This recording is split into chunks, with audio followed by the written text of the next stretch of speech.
Hi everyone and welcome to Chem class. One of the things I often get asked about in the redox context is how can I quickly identify what is being oxidized or reduced?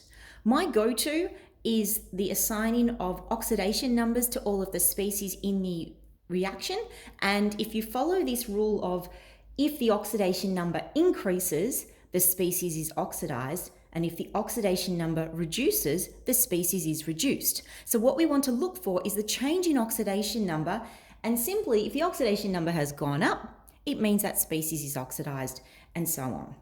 So let's have a look at this first example. Classic example that we've probably all seen in the classroom. Let's assign some oxidation numbers to everything. So zinc being a free element is 0.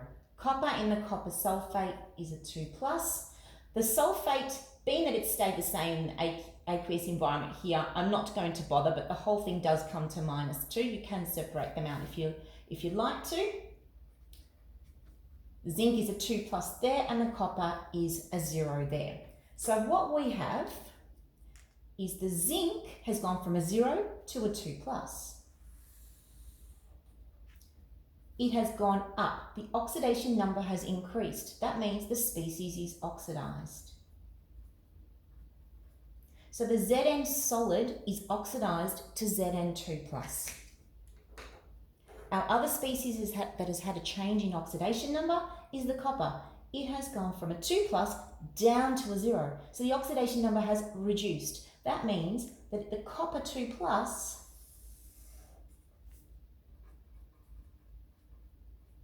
has been reduced. So use that very simple rule. If you can apply oxidation numbers to everything, which you should be able to do in any equation that you see, then you can quickly determine what's been oxidized or reduced.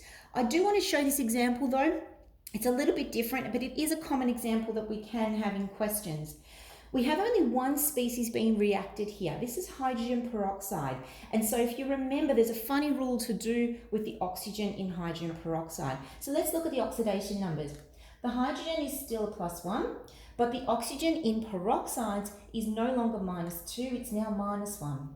The oxygen here is a free element, is 0. Over here, the hydrogen is a +1, and the oxygen is a -2.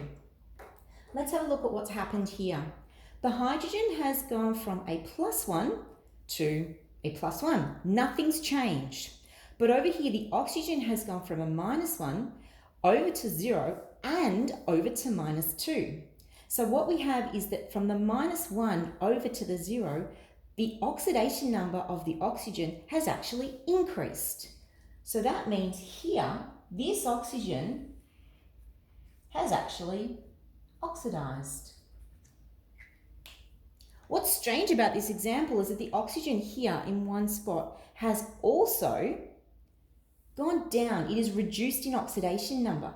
That means that this species has also reduced. Sometimes you have examples like that where a species can be oxidized and reduced in the same reaction.